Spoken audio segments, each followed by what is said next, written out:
Bienvenue donc à tous dans ce beau site Ospitaléa qui est maintenant la propriété du département et a fait avancer celui de l'ordre de Malte.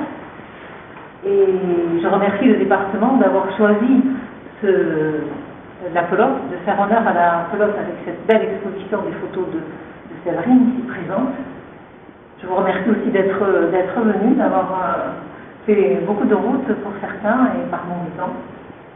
Donc, merci aussi à l'équipe, toute l'équipe d'Ospitaléa, parce que c'est quand même elle aussi qui a choisi ce thème, et une équipe qui est vraiment efficace, compétente et très sympathique. Donc, merci à tous et nous allons parler ce soir du Lachaud ou Louchet. Donc, est-ce que certains d'entre vous ont déjà vu une partie de la Shoah et connaissent les règles? Il y a 15 jours il y a 15 jours de taille de salut. Voilà. Et les hommes, non. Alors, je vais vous passer un petit diapo d'abord, donc pour qu'on voit un petit peu ce que c'est de la chose. Donc voilà, cette photo elle est prise à la Rayos. Vous voyez qu'il y a deux équipes, les rouges et les blancs on va dire, et qu'il y a ici l'engagement du point qui se fait par le buteur en faisant rebondir la pelote sur le butoir comme au rego. Mais vous voyez qu'il est au fond du camp, ça c'est la limite du fond du terrain. Il est au fond et donc il envoie la pelote qui doit dépasser la limite entre les deux camps, et les deux camps sont égaux. Alors, donc ces deux équipes qui sont face à face, on les voit d'un peu plus près, sur deux terrains de même longueur. Et ils se renvoient la pelote, comme dans tous les jeux directs, comme au tennis, mais cette fois avec un gant de cuir. Et vous pouvez remarquer qu'il y a un gant de cuir long sur cette photo, là, au premier plan, et au deuxième plan, il y a un joueur rouge, un bordier, qui a un gant plus court. Voilà l'engagement du poids. On fait bondir la pelote sur le butoir du fond du terrain. Vous voyez un carré cimenté pour placer le butoir. Et donc le buteur envoie la pelote qui doit dépasser la frontière entre les deux camps. C'est tout. Et à ce moment-là, elle est renvoyée par un joueur de l'autre équipe. Voilà une autre de Ivorita. Donc l'engagement aussi avec un boucher. Ce que vous pouvez apercevoir, et vous pouvez noter le nom Eshkas, c'est Eshkas ici, donc vous pouvez noter ce nom, c'est la frontière entre les deux camps, et vous voyez qu'il y a ce petit carré cimenté. Bon, on va voir pourquoi tout à l'heure. Il y a la frontière entre les deux camps, ici c'est le boutillon pour le rebond. Et tout le long, vous voyez des indications, là. Toutes ces indications chiffrées, c'est pour les chasses ou les arayas. Ces chasses ou arayas, c'est fondamental dans tous les jeux de paume. Bon, le tennis, qui est un descendant du jeu de paume, a perdu les chasses, comme beaucoup d'autres jeux, parce que finalement, pour notre monde moderne, les chasses paraissent être une complication, alors que des hommes qui jouaient il y a quelques siècles, se débrouiller très bien avec ces règles. Bon, pour nous, c'est apparemment trop compliqué, on n'a plus la même façon de voir le jeu. Et voilà quelque chose d'important aussi, le mur de l'église qui sert pour le jeu de la Shoah. La pelote peut bondir dessus, mais elle n'est pas obligée de bondir dessus. Vous voyez, dans une phase de jeu, le mur de l'église, et donc toujours le concours du cordier, là, il va faire un arrêt. Il va essayer d'arrêter la pelote. Et quand il arrête la pelote, ça fait une chasse à l'endroit où il a arrêté la pelote. Est-ce que c'est une chasse? Voilà. Donc il a une chasse à l'odieux, donc un joueur a arrêté la pelote qui n'avait pas été renvoyée par un joueur dans l'autre camp. La pelote a juste été arrêtée. Le chachari, c'est-à-dire la personne, le crieur, celui qui rend compte de l'évolution de la situation, de la marque, et qui indique aussi où sont les chasses, le Chachali, donc, va marquer la nouvelle frontière armée de 100 petits drapeaux rouges. Alors, il y a 2 petits drapeaux, un rouge et un bleu, parce on peut avoir 2 chasses. Voilà, il a marqué. Et maintenant, alors évidemment, c'est moi qui ai marqué en orange la nouvelle frontière, elle n'existe pas en vrai, mais elle est imaginaire. Seulement, vous voyez qu'il y a quelqu'un pour veiller à cet endroit d'un côté et de l'autre côté. Bon, on ne le voit pas parce que il est à côté de moi. Donc il y a le Chachali qui veille de l'autre côté. Donc il y a 2 personnes, 2 juges, qui se mettent au niveau de la frontière pour voir si la pelote va ou non franchir cette frontière imaginaire. Donc ça, c'est le moment où on dispute la chasse. La pelote a été arrêtée, admettons, par ici. Hop, elle a été arrêtée là, par un joueur. Au moment de disputer la chasse, on change de camp. Les joueurs changent de camp. Et la nouvelle frontière est là. Autrement dit, si on a fait une bonne chasse, eh bien on a un tout petit camp à défendre. Voilà. L'intérêt du jeu de la chaux, ou du jeu de l'ombre, c'est de marquer des chasses, de marquer des bonnes chasses. On ne va pas chercher tout de suite à faire le point, on va chercher à faire une chasse, une bonne chasse, parce qu'on gagne doublement son adversaire. Parce que d'une part, on a fait des bonnes chasses, et ensuite on gagne le point. Donc on veut qu'il suffit que la pelote franchisse cette ligne, et ne soit pas renvoyée par l'adversaire, pour qu'on ait gagné le point. Donc quand on arrête la pelote, il n'y a pas de point marqué, on marque juste chasse sur le tableau, où le crieur crie chasse, et on appelle aujourd'hui pachamar. Donc voilà encore ces épisodes. On a arrêté la pelote roule et s'échappe. À cet endroit-là, on va marquer, on va mettre un petit drapeau de part et d'autre, et vous voyez, au moment, juste avant de jouer la raya, le Chachali lève la main, il dit, Araya est dit, donc ça veut dire que c'est ici la nouvelle frontière entre les camps, c'est cette ligne que la pelote doit passer, et non plus, la frontière entre les 2 camps. Et enfin, donc, on voit le tableau de marque. Comme au tennis, comme au robot, on marque par 15, le premier point qu'on fait c'est 15, le deuxième c'est 30, le troisième c'est 40, et ensuite c'est le jeu. Voilà.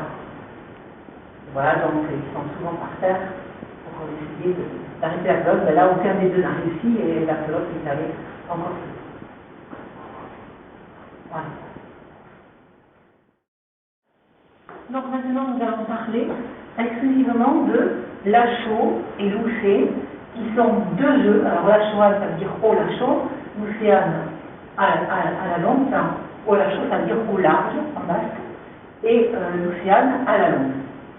Pourquoi ces 2 termes ils désignent vraiment le même jeu? Bien, c'est parce que Lachaud large fait référence au castillan largo, et largo c'est un terme qui est utilisé aussi bien que juego de pelota pour désigner le jeu de paume en Espagne. On joue au jeu de paume à Valencia beaucoup et à Madrid, dans beaucoup d'autres endroits d'Espagne. Et Lucéane, donc Lucé, ça rappelle évidemment c'est long, et ça rappelle le terme français long paume. On voit que le vocabulaire basque est influencé par les noms de ce jeu dans le pays où il se joue. Il faut savoir que la longue paume, c'est un jeu qui se joue depuis le XVe siècle, partout en Europe, avec une apogée au XVIe siècle, et donc bien sûr on joue à la longue paume également en Pays basque. Bien sûr, avec les règles de la longue paume, ça c'est ce qui peut être établi en regardant tout un tas de documents. Mais dans chaque région, on va dire, la longue paume va prendre des couleurs, elle ne va pas être exactement le même jeu. C'est un jeu, donc un jeu c'est toujours quelque chose qui se décide au dernier moment, quelque chose qui demande de l'imagination, de la créativité. Donc le jeu en Ile-de-France, il n'est pas tout à fait le même qu'en Picardie, il n'est pas tout à fait le même qu'en Normandie, ni qu'en Italie, ou à Madrid, ou à Valencia, ou au Pays basque. Donc, à chaque fois, il y a des adaptations du jeu de langue pomme. On appelle toujours langue pomme, mais il y a des adaptations. Et on va voir quelles sont les adaptations faites par les Basques. Puisque c'est du jeu de pomme, du jeu de langue pomme, on va voir bien précisément dans les documents, mais il y a des adaptations. Alors, vous êtes peut-être venus avec des questions, moi j'ai essayé d'en imaginer quelques-unes. Peut-être que vous vous demandez quand commence ce jeu, s'il est basque, d'où viennent certaines règles, ou comment il se pratiquait, ou comment il a évolué, et peut-être aussi pourquoi il se pratique en Navarre et plus ailleurs. Alors, ici, quelques réponses vont vous être données, puis vous pourrez aussi poser vos questions à la fin, j'essaierai d'y répondre. Donc, des réponses suite à un travail que j'ai fait pour une thèse de doctorat sur la flotte basque. Et j'ai travaillé à partir de documents d'archives nationales, départementales, des villes, et aussi à partir de témoignages, des témoignages surtout de contemporains du jeu qui s'expriment sur le jeu qu'ils voient. J'ai exclu tous les témoignages où on raconte ce que quelqu'un a dit, les témoignages où on fait parler des gens qui parlent de leur enfance, etc. Donc uniquement des témoins oculaires du jeu. Et il y a aussi il y a des étrangers qui viennent au Pays Basque, qui font des journaux, il y a des écrivains qui passent, qui ont envie d'écrire sur le Pays Basque, voilà. Toutes ces personnes, ou bien aussi des autochtones, et notamment des prêtres qui ont écrit sur le jeu de. Donc à partir de tout ce matériau, on peut arriver à faire un peu l'histoire de la pelote. Et à partir de 1830, disons, la presse commence à prendre de l'essor et à annoncer des parties. Surtout dans la deuxième partie du XIXe siècle, on a pas mal d'articles dans la presse régionale qui annoncent des parties. Alors vous allez voir principalement aujourd'hui le Courrier de Bayonne et le Mémorial du Pyrénées. Voilà. Il y en avait d'autres, mais là j'ai choisi ça aujourd'hui pour vous les montrer. On ne peut évidemment pas, à partir de quelques articles, tout définir, mais on peut quand même déterminer des circonstances spatio-temporelles qu'on n'obtient pas en général, et pas beaucoup, dans les documents d'archives. Voilà. Et puis je souhaite aussi dédier cette conférence sur la chaux à un copain des commissions Chalet au patrimoine de la Fédération, qui nous a quittés il y a peu de temps, Christian Roy-Cochia, qui était venu à ma soutenance de thèse, et je sais qu'il aurait aimé être parmi nous pour écouter des informations sur le chaux. Alors, d'abord, on va regarder, je ne vous ai pas donné les documents initiaux, mais je vais les réécrire, c'est plus clair. On va regarder quelques premières informations sur le jeu. Donc le jeu, on le connaît, comme je vous l'ai dit, par des témoins. Par exemple, Navajero, un ambassadeur vénitien qui passe au Pays Basque en 1524-1528, et il écrit, il passe en labour, il écrit, il y a des places très très bien entretenues, où les hommes jouent sans relâche toute la journée à la pelote et au quilles, etc. Donc on a un premier témoignage de ces places de jeu au XVIe siècle, donc on joue comme partout ailleurs. Mais ici vous avez des documents du XVIIe siècle. Un premier document, c'est une partie qui se passe en Navarre, et vous voyez qu'elle est jouée 4 contre 4, c'est une information déjà, combien de joueurs dans le jeu, dans l'équipe, et c'est une partie à la nuit, et on joue en septembre. Aussi c'est intéressant de savoir à quelle période de l'année on joue. Donc on joue à main nue, on est ici au XVIIe siècle, la raquette on connaît ça depuis le XVe, et également au Pays Basque, il y a des archives qui montrent qu'on connaît la raquette, bien évidemment. Vous allez voir tout à l'heure qu'on connaît aussi la pala, surtout au Pays Basque Sud. Donc pourquoi est-ce qu'on joue à main nue? c'est sûrement une question de passion, c'est une question de goût. Et on aime ce jeu à main nue, moi je ne vois pas d'autres explications. Le plaisir des joueurs et la passion, c'est quand même l'argument numéro 1 qui fait que c'est un jeu. Le deuxième argument, c'est l'argent, on verra ça plus tard. En 1787, c'est une autre partie à Wellington, donc cette fois-ci, ça y est, on est en Guipuscoa, 17e siècle, on a encore 4 joueurs contre 4. Et vous voyez que ce sont des villages. On ne donne pas des noms de joueurs, on joue village contre village. Et bien qu'on joue à main nue, on voit qu'on peut aussi trouver des gants. Ici, des gants élastiques. Des gants élastiques, on ne sait pas si ces gants ce sont les mêmes que les gants utilisés aujourd'hui par les joueurs de la Shoah. Question, on parle toujours de face à face. Oui, toujours. On ne parlera à peu près que de face à face. Quelquefois, je le signalerai, mais ouais. Vraiment, le jeu antique, c'est l'exposition universitaire, c'est la chose, c'est le thème. Donc, je ne vais pas m'écarter trop de ça. On est toujours face à face. Qu'est-ce que tu entends par gants élastiques? Alors, gants élastiques, c'est dans l'archive, hein, c'est pas moi. Ouais. Gants élastiques, donc je n'en sais pas plus. Mais je sais que ailleurs, dans le nord-est de la France, on utilise des gants ou des gants doublés de cuir, parce qu'il y a des joueurs qui aiment jouer, enfin tout le monde aime jouer sans doute à main nue, mais il y en a qui ne peuvent plus parce qu'ils ont mal à la main, c'est trop mal. Donc on essaie de trouver quelque chose pour protéger la main. Alors ici, des gants, on ne sait pas quel temps de gants, on ne sait pas si c'est déjà du cuir dur, comme les gants de la chaux, ou non. Dans le nord, ils ont utilisé des fois des nerfs de bœuf, parce qu'on comprend, hein, c'est un peu élastique, des tendons, ou des nerfs, bon, des tendons plutôt, et on les met là, on les coule là sur le banc, évidemment, quand on renvoie avec ça, la pelote bondit bien et elle va plus loin. Donc on essaie d'inventer, parce que dans ce jeu, ce qu'on aime, vous allez voir après aussi, c'est, je crois, montrer sa puissance. On aime envoyer loin la pelote. Et d'ailleurs, celui qui envoie la pelote au-delà de la limite du jeu, eh bien, il gagne le point à la tour. Parce qu'il a réussi à envoyer la pelote aussi loin. Pas dans les limites latérales, hein, parce que là, c'est une question d'adresse. Mais dans la limite sur la longueur, ça, c'est une question de force et de puissance, et ça donne le point. Parce que c'est quelque chose qu'on aime. Donc voilà des gants qui arrivent, et voilà aussi un mur de jeu. Aussi, avant la moitié du XVIIIe siècle, un mur de jeu. Alors on dit souvent, c'est au XIXe, il y a eu des élastiques dans les pelotes, il y a eu des murs, etc.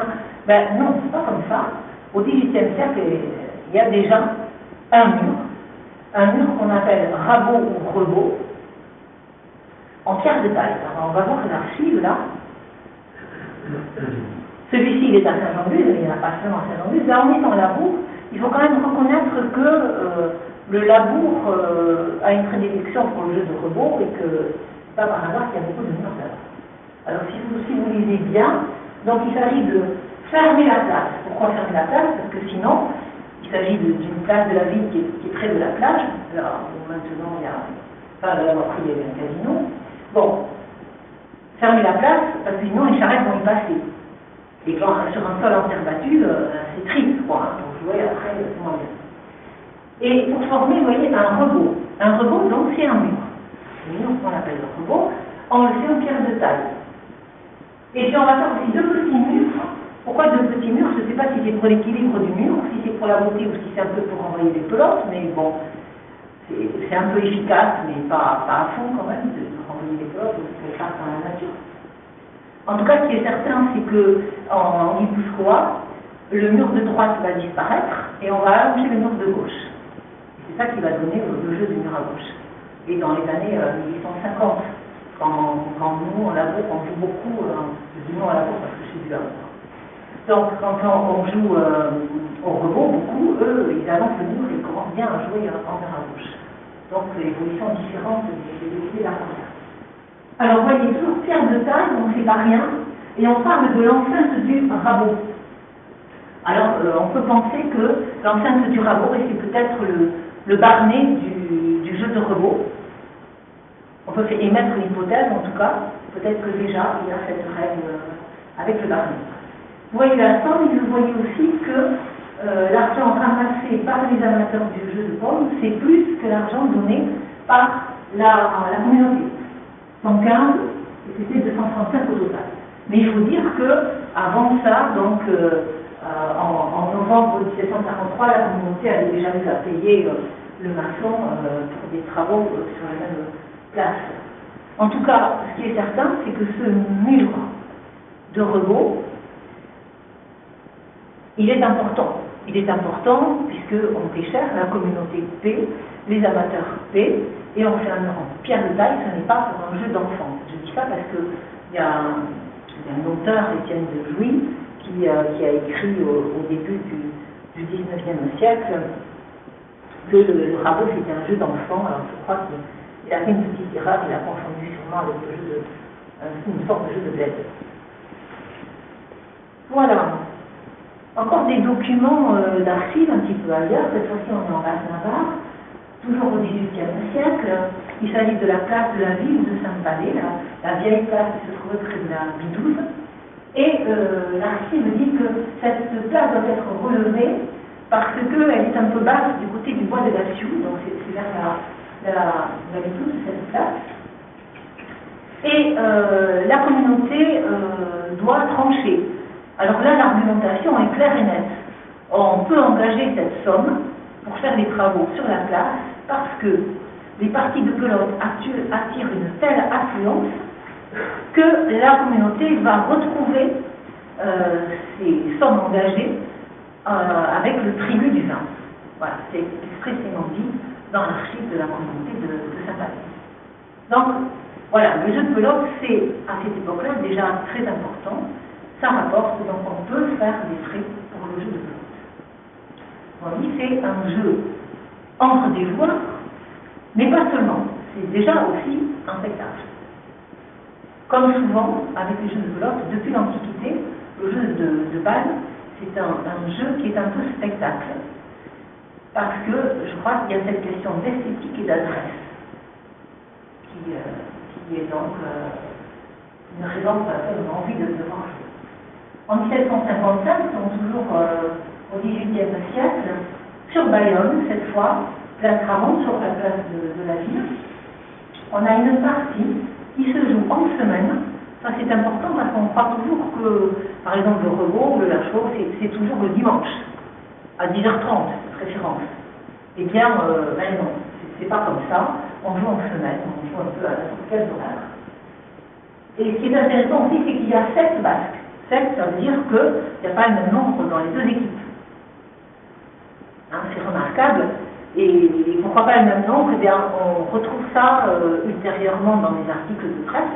Pas le même nombre, tout simplement parce qu'il y a des paris. Je vous ai dit qu'il y a le plaisir des joueurs, et puis il y a le plaisir des spectateurs aussi à regarder pour l'esthétique, mais il y a aussi beaucoup l'argent, et l'argent du parti. Alors on ne va pas parier si on connaît l'issue de la partie, bien évidemment. Donc il faut essayer toujours d'équilibrer les chances. C'est comme ça qu'on peut être amené à jouer 3 contre 4, ou bien 4 contre 5. Ce sera ultérieurement aussi pour le rôle. C'est un jeu. Il n'y a pas encore des grandes règles sont tracées, c'est-à-dire on compte, comme je vous ai dit, 15, 30, 40 jeux, bien sûr il y a des chartes, tout le monde joue à peu près comme ça, mais il y a des variantes notables. En 1760, donc toujours au XVIIIe siècle, cette fois-ci, c'est la communauté de Hasparin qui demande à son abbé de faire des marques, comme on fait, hein, avec des pierres à champ, disposées à champ, ou des briques disposées à champ. Des marques, pourquoi? Pour montrer les limites de l'aire de jeu, bien sûr. Ça s'appelle escassade, vous avez vu tout à l'heure que la frontière c'était un peu le même nom. Et ils disent pour les jeux de paume, avec une faute d'orthographe, voilà. Mais ce qui est intéressant, c'est qu'il y a 2 jeux. On est donc au XVIIIe siècle, il y a 2 jeux. L'un qui s'appelle l'arche, donc l'argot, lachot, ou loucher, dans les enfants, et le rabot. Rabot qui a l'air de prendre le nom du mur de rabot. Bon. Mais on ne sait toujours pas ce que c'est que ce jeu. jusque-là. Voilà. Les archives ne nous en disent pas plus. Alors on va voir l'archive ici. Donc je vous ai mis quelques documents pour voir comment on travaille. Donc c'est bien sur la place publique de H-Parin, donc la place de l'église, qu'on joue à la pelote, hein, ou à la pause. Et vous remarquerez que les auteurs disent comme, ils ne disent pas pelote. Bon, s'ils parlaient en basque, ils nous diraient sans doute pilote. Mais là, comme c'est en français, ils appellent bien jeu de paume. Donc c'est pas une invention de dire que c'est du jeu de paume. C'est vraiment eux qui en parlent comme ça. Depuis toujours. Alors les jeux de paume, vous voyez bien la faute d'orthographe, je l'ai repris dans mon texte. Alors ce qui est intéressant, c'est qu'il dit pour le large. Donc l'argot, la chaux, qui, il y a Camille il n'y a pas la même orthographe. Les orthographes non plus, les règles sont fixées, les règles sont pas fixées, l'orthographe non plus. Donc qui tire de la porte de la maison, de la vieille porte d'une maison, vers celle de la maison Maniarella. Ça, c'est le jeu de la chaux. On tire de l'endroit vers un mur. Comme dans la chaux que vous avez vu tout à l'heure avec les yeux. Et le rameau, lui, attention, il tire de la porte d'une autre porte plus près. Et il tire contre, vous n'avez pas la suite qui se passe, mais il tire aussi contre le mur de la maison la manne. Autrement dit, on a deux jeux au XVIIIe siècle, deux jeux directs. L'un a un but qu'on va appeler long, comme vous avez vu tout à l'heure, on bute depuis le fond du terrain, et l'autre, le rebot, a un but plus court. Mais on n'en sait pas plus. En tout cas, ces deux jeux existent. Comme je vous avais annoncé, on va chercher un petit peu dans les auteurs. Et ici, j'ai choisi deux prêtres, le père Caramandi, qui parle du Guipuscoa et du jeu en Guipuscoa, et qui écrit aussi un dictionnaire. Alors en 1747, il est écrit son dictionnaire, et dans son dictionnaire, on trouve, c'est un dictionnaire trilingue, basque, français, espagnol, pas basque, latin, pardon, espagnol, et il a un certain nombre de termes, je ne les ai pas tous pris, j'ai pris botaria, qui vient de botaria, donc la pierre pour buter, ça avec le robot et avec la chose vous avez vu aussi. Amaya, Ilabassi, il dit aussi Chassa, C-H-A-Z-A, donc Ilabassi, donc il y avait deux termes. Araya se rapproche du castillan Raya, la raie, parce qu'on parle d'une raie imaginaire, vous avez vu, j'ai tracé une raie imaginaire. La chasse, il y a une raie imaginaire. Et chassa, en français et en basque, chacha, c'est l'objet. Donc vous allez voir là sur le tableau en sortant, ça peut être une branche, comme aujourd'hui à Maïgouri. C'est l'objet avec lequel on peut marquer, vous avez vu sur les diapos, un petit drapeau, rouge ou bleu. Donc c'est l'objet avec lequel on va marquer la ligne imaginaire. C'est ça, chacha, au départ. Et ça vient du français, donc, chasse. Bléan mais le voilà, le jeu contre le mur. Bléan qui va donner Plécan, que connaissent les anciens. Plécan, c'est le jeu contre le mur, c'est-à-dire ce que communément on appelle aujourd'hui la pelote basse. Hein. C'est-à-dire le jeu indirect, où on renvoie la pelote par l'intermédiaire du mur. Donc, en français, ça donne quoi? Ça donne blé, B-L-E, bled, B-L-A-I-D, ou blé, B-L-A-Y, ou B-L-E-D, voilà. Bref, on ne sait pas d'où viendrait exactement ce terme, mais Léanari, c'est quoi? Léanari, c'est tout simplement le jeu des enfants. On joue à renvoyer la pelote contre le mur, on compte combien de fois on a pu l'envoyer sans qu'elle tombe par terre. Et ça, ce jeu, il se joue déjà dans les civilisations antiques. Voilà. Mais ce n'est pas tout à fait notre jeu de pelote. À partir de ce jeu-là, le jeu de l'enfant, les Basques vont inventer, alors là, vraiment, un jeu très particulier, qui est le leur, qui est la pelote contre le mur. Ere botaera ou bien mer botaera, ça désigne la répercussion de la pelote sur le mur. Donc quand la pelote revient. Et aujourd'hui, quand on dit une pelote étirée haute, c'est un peu ça. Et il y a quand même ce terme mer botaera qui fait penser à un terme qu'emploient certains auteurs de la fin du 19e. Ils disent pelote au long berre. Au long berre. Alors, nous on dit, vous allez voir dans les articles après, au long but.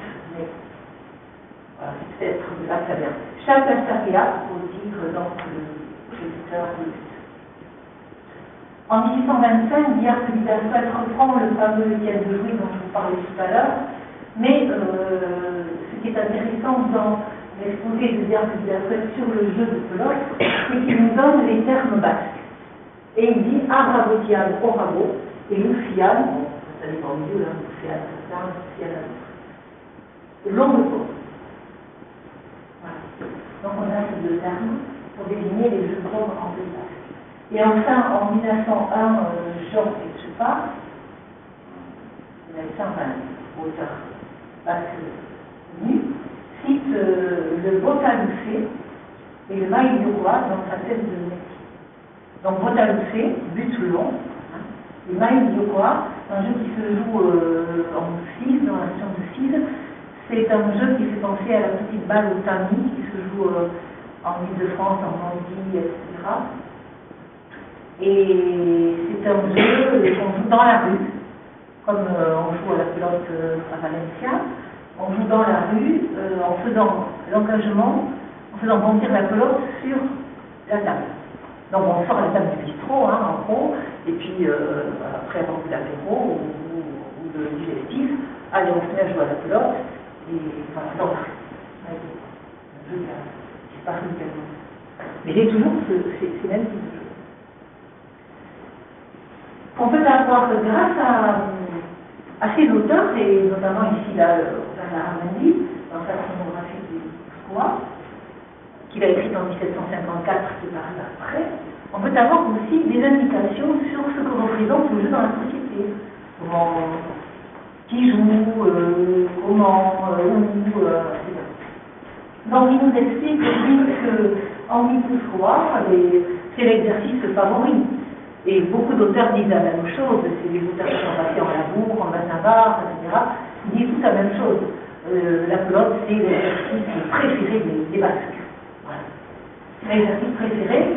Où est-ce qu'on joue, avec quoi est-ce qu'on joue? On joue, voyez, à main nue, mais on joue aussi à pas là. Alors on ne rencontre pas ça chez les auteurs en Pays Basque de ce côté-ci, pour l'instant. On ne rencontre pas, mais de l'autre côté, oui. Et on a d'ailleurs aussi un tableau de Goya qui montre un jeu de pelote avec des balles.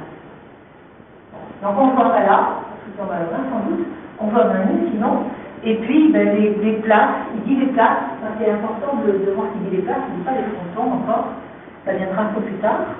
Les places, elles sont mieux fréquentées et mieux préparées sur la côte qu'à l'intérieur. Et les parties de pelote attirent une grande foule. Tous les auteurs répètent la même chose, les parties de pelote attirent une grande foule, mais venue de loin. Et qu'est-ce qui se passe? Il y a deux équipes qui se rencontrent, deux équipes qui sont souvent une province, une équipe d'une province contre une équipe d'une autre province. Voire les Français contre les Espagnols, entre guillemets, parce qu'on est toujours au Pays Basque en fait. Donc c'est parti international, voilà, c'est international, c'est parti. Et il nous raconte aussi qu'on joue, bien sûr, qu'il y a beaucoup de paris, des paris énormes. Et il parle encore des pelotes. Dans la suite, il parle des pelotes. Et ça, c'est vraiment une caractéristique du jeu basque. Parce que si vous allez en Picardie, le long de Pomme, ils jouent avec des pelotes qui font 20 grammes. Ils pèsent 20 grammes. Ici, le Bernard Armandi nous dit que les pelotes sont beaucoup trop lourdes, de 120 grammes à 250 grammes. Les mains sont hachées, il y a des hématomes, il y a des lésions partout, ça pose des blessures. Il faut vraiment limiter le poids, vraiment à 120 grammes. Alors l'avenir va lui donner raison avec le robot, parce que au robot on fera des pelotes de 120 grammes au XIXe siècle, mais sans vraiment l'avoir entendu, puisque son texte n'était pas là. Donc cette pelote, elle est réputée lourde et dure. Et elle est recouverte de peau de mouton. Alors, au jeu de paume, de courte paume, on recouvre la pelote avec du drap. Ça s'appelle une balle de paume ou une paume d'ailleurs. C'est devenu par extension, la balle on l'appelle aussi la paume. Et ce qui se rapproche de la pelote basque, c'est ce qu'on appelle éteu, ou ça s'écrit estef, c'est prononce éteu, et c'est une pelote qui a été recouverte de peau de mouton. Voilà. Et qu'est-ce qu'on met dans les pelotes? Toutes sortes de choses. On peut mettre du son, on peut mettre des cailloux, on peut mettre du sable, on peut mettre... Mais normalement, on devrait mettre du fil, de la laine, des bouts de chiffon qu'on va bien former, qui est la forme la plus ronde possible. Après, il y a des artisans qui font mieux que d'autres.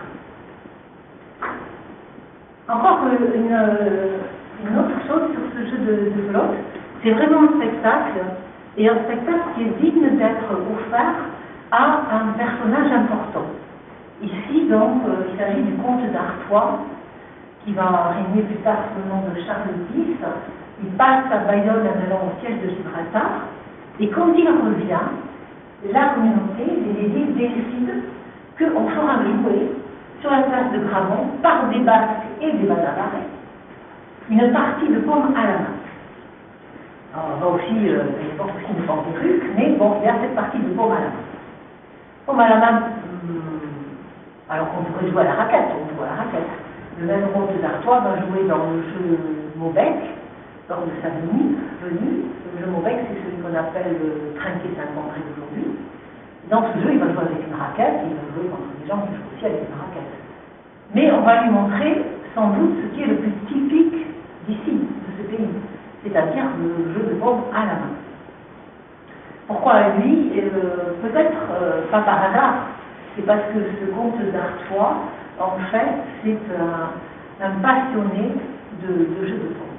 Voilà, il va même faire construire les derniers jeux de paume du XVIIIe siècle à Paris.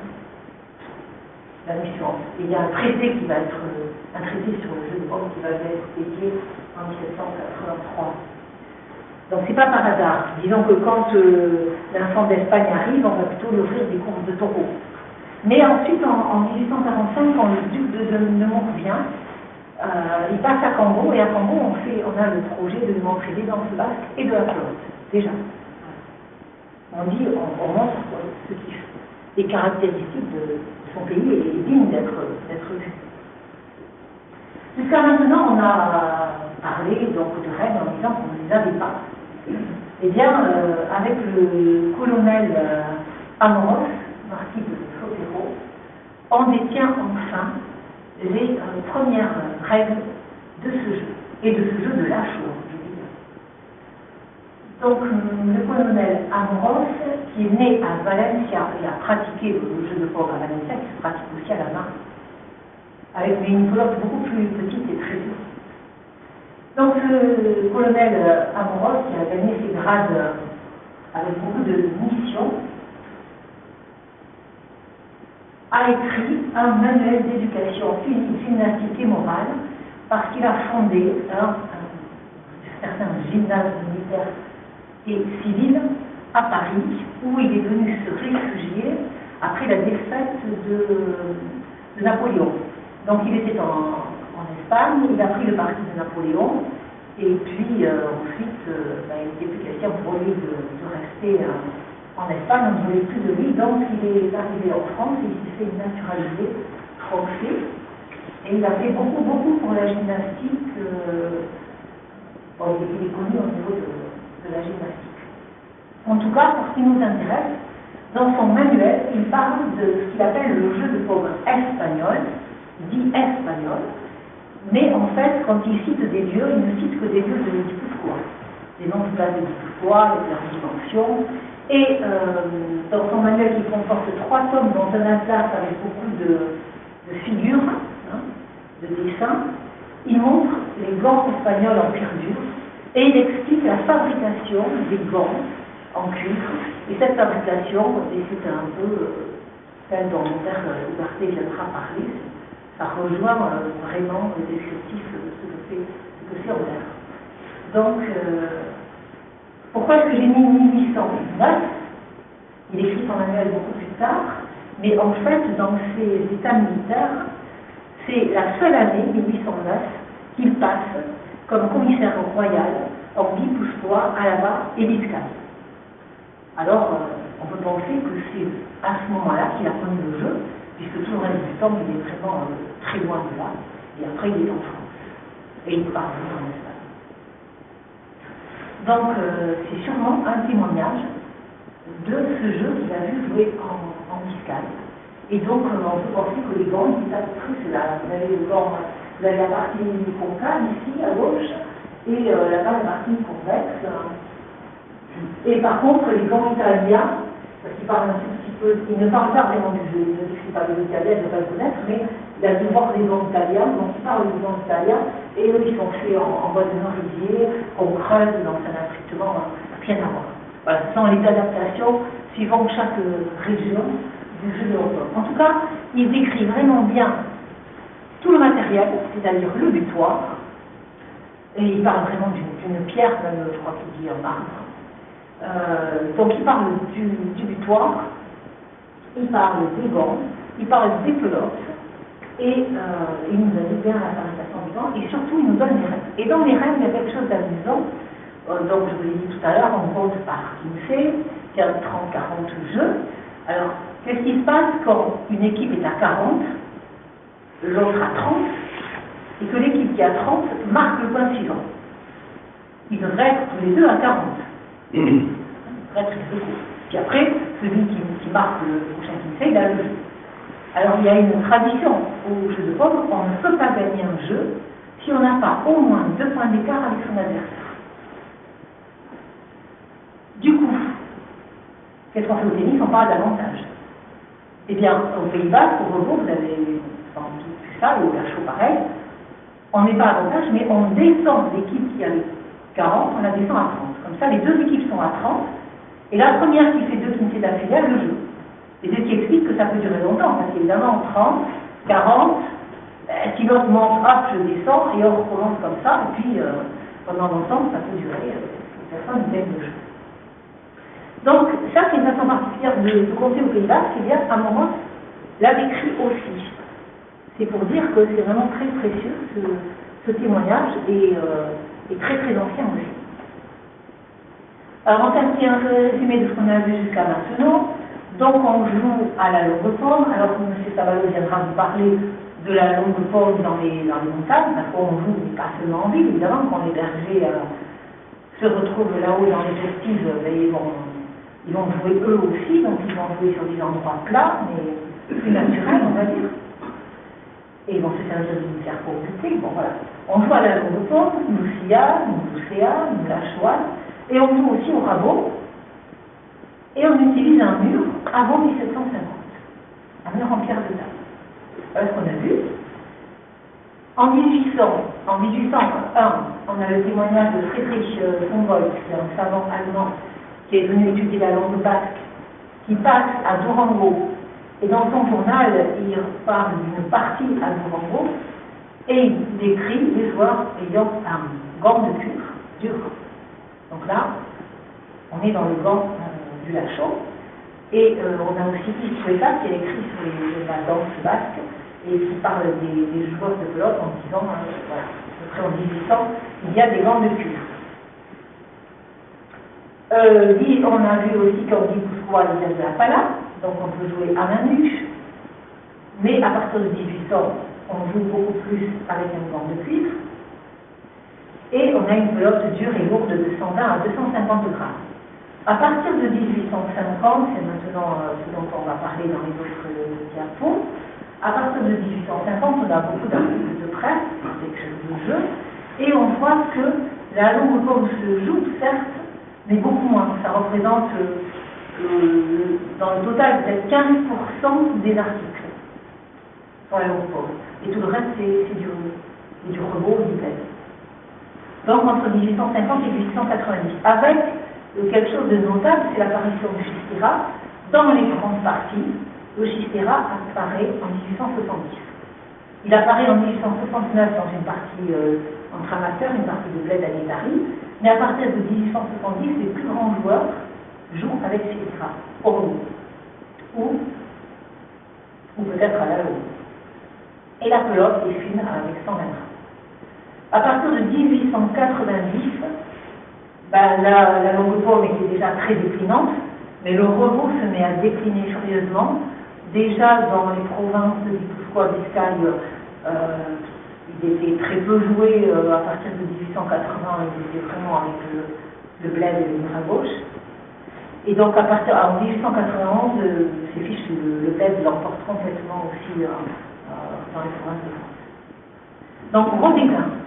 Mais gros déclin, et il y a toujours, au XIXe siècle, il y a toujours ce contexte du patrimoine, comme c'est maintenant aussi à l'honneur, mais déjà au XVIIe, au XIXe que la notion de patrimoine arrive. Et là, il y a des amoureux du rebond qui veulent absolument le sauver. Mais ce sont des velléités, on va dire, on en parle dans la presse. Alors qu'en 1921, la Fédération française de voile-passe est créée, par Barnigara et quelques autres, dont beaucoup de prêtres, et ils décident absolument de sauver le rebond. Et là, ils vont réussir. Ils vont réussir.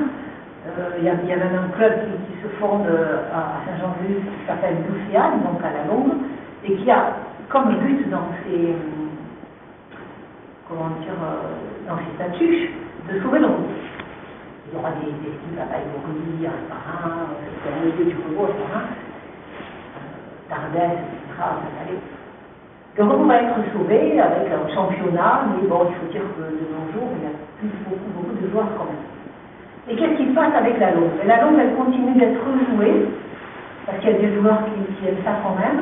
On va voir qu'elle se joue pas mal en Soule et en Basse-Navarre, et elle va finir par être sauvée, une première fois en 1960, et puis ça s'arrête, et elle va être complètement sauvée, on l'espère, à partir de 1980 avec un championnat et la fondation de la Shoah Cartia, avec Tiburcio Arrache-toi, qui est celui de l'ouvrière de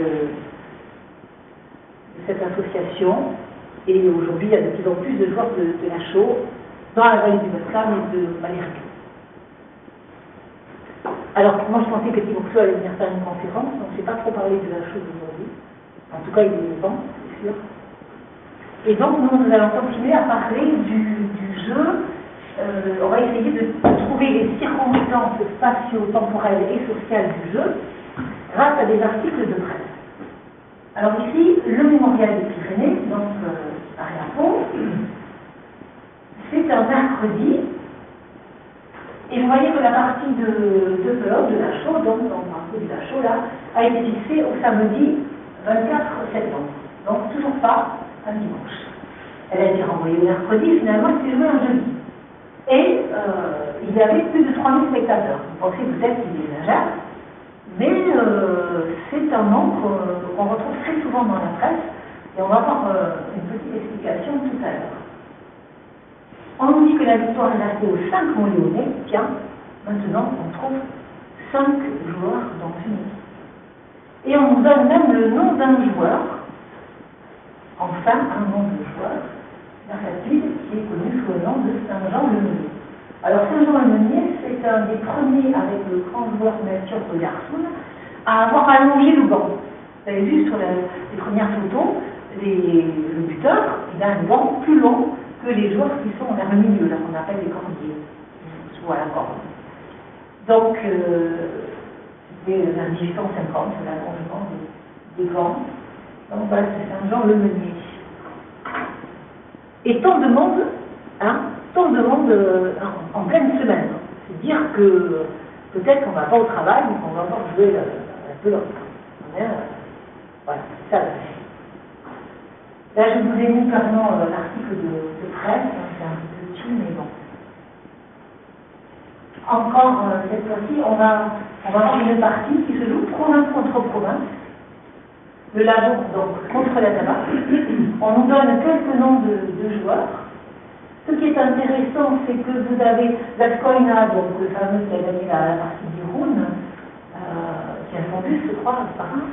Gascoina, donc qui est un bouvier, qui va jouer dans la même équipe que Ariard, le nouveau maire de Spain. Voilà. Et ça, c'est ce qu'on connaît toujours à la pelote. La pelote mêle toutes les composantes de la société. Particulière. Au taré de ça, dans le descendant sera le héros de Pierre de Tir à Monchaux, et il s'en qui a un douanier Saint-Jean-Luz, qui s'appelait Turin, voilà. Voilà pour le labour, et en Navarre, on retrouve Saint-Jean et Denis de Moléon, et en gros de Saint-Just, qui était encore très connu aussi, et là c'est pas Doudou, mais c'est Ritou des Alus qu'on va retrouver plus tard. Voilà, on a le nom des joueurs, c'est intéressant. Et on peut voir aussi combien contre combien, à chaque fois, en comptant. Donc ici, sont combien? 5 Ils sont encore 5. Et 135. Voilà. Comment on dit, tiens, et moi j'ai trouvé des articles où c'est 3 contre 3. Mais vous allez voir tout à l'heure, ça peut être encore autre. Ce qui est intéressant, c'est de voir que c'est 4 heures de l'après-midi. Voilà, c'est pas le matin, des fois c'est le matin, hein, mais pas toujours. Et il y a 3 heures de lutte. On va aussi toujours relever les qualités des joueurs. Ici, l'adresse, l'habileté, donc qualité qu'on retrouve aussi à la pomme, d'ailleurs. Et quelque chose qui est aussi intéressant pour les parieurs et pour la pelote, c'est un revirement inattendu. Voilà. Facile. Et on nous dit que le jeu a été recommencé jusqu'à 3 fois. Qu'est-ce que ça veut dire? C'est toujours cette même règle du jeu de pomme. En fait, on ne peut pas gagner une partie si on n'a pas au moins 2 jeux d'écart avec son adversaire. Donc, admettons, on se voit, on dit, on joue avec des pelotes de temps de drame, on traîne des pelotes, voilà, on se met d'accord, pelote là. On joue un tel contre un tel, bon, très bien. Et on joue en combien de jeux? Par exemple, 9. Mais si les 2 équipes arrivent à égalité à 8, ça ne va pas. Donc, on s'arrête avec des juges qui sont là, et on dit, mais en fait, on va rallonger la partie. De combien de jeux? 2 jeux, 3 jeux, 2 jeux, non. Et là, donc, apparemment, il a fallu rallonger 3 fois. Alors moi j'ai vu dans des articles des parties qu'on rallonge, qui commencent le matin, qui se finissent tard le soir, on est parti manger entre temps, voilà, c'est comme ça, la vie de la pelote, on apprend toute la journée, c'est une fête en soi, il n'y a pas besoin de la fête du village, la pelote c'est déjà la fête. Et on vous annonce une revanche pour le mois d'août, si vous regardez, c'est un article du mardi 26 juin, donc la partie a eu lieu hier, donc à lundi, toujours en semaine, et on prend une revanche pour le mois d'août. Donc on n'est pas très précis, peut-être qu'en juillet on doit faire les renforts, je ne sais pas, mais voilà. Il n'y a pas des parties toutes les semaines, hein. Pas des grandes parties du moins. Voilà. On peut jouer, on peut s'amuser, s'entraîner, mais les grandes parties, c'est pas tous les jours. Alors encore, les usages et les techniques, ici, grâce à des articles de presse, le mémorial, cette fois-ci, c'est pas le courrier, et voici un défi. Alors on joue beaucoup sur des défis. Un défi, c'est amusant aux joueurs de France et d'Espagne. Un défi lancé par qui? Eh bien par Saint-Jean-le-Meunier, qui est de Moléon. Donc c'est un sultan, et il défie vraisemblablement les Labourdins et les Bousquois, quelque chose comme ça. Pourquoi? Parce qu'il y a des défis au but long, c'est-à-dire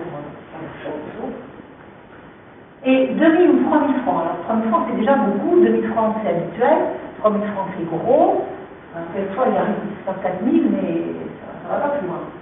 Et il donne aussi sa balle, c'est pas sa pelote, de 6 à 8 onces, c'est-à-dire 186 à 248 grammes. Et il va jouer dans une des plus belles places de France, évidemment, à Montléon, donc chez lui, hein, et il va jouer en tête à tête. On a vu du 4 contre 4, du 5 contre 5, du 3 contre 4, on joue donc du 3 contre 3, et ici, ben, ça va être cette année. Donc il va jouer successivement contre plusieurs scènes difficiles. Et ce qu'on remarque aussi, c'est que c'est le vaincu du Rune, ça ne veut pas dire que c'était hier. Le Rune, c'était la fête du Rune de l'année précédente, 1854. Voilà, les Biarritz. Et un par un, on vient de voir, c'est la partie du mois de juin. Voilà comment ça se passe. Alors cette fois-ci, le courrier de Bayonne, c'est pour une partie qui a lieu à Biarritz. Biarritz, c'est un peu étonnant, hein. C'est pas la grande date de la pelote. À Biarritz, ce qui s'est passé, c'est qu'une société privée a construit une place. Vous allez voir pourquoi. Donc, cette société privée construit une place et il y a des parties sur cette place. Ici, ça va être un dimanche à 11h. Vous voyez que c'est 3 contre 3. Les Français contre les Navarrais. Et le défi a été porté par les Français. Voilà une partie internationale. Alors, je crois qu'ils veulent faire un petit peu de publicité, là. L'enjeu est de 2000 francs, ce qui est normal. Et il y a aussi des paris en plus. Ce qui est intéressant, c'est la suite. Le prix des places est ainsi fixé. 2 francs, les premières, et 1 franc les secondes. Alors, vous voyez déjà la différence entre le prix des places et l'enjeu. Ça, c'est important de voir ça. Mais surtout, le prix des places. Sur les places publiques, on ne paye rien.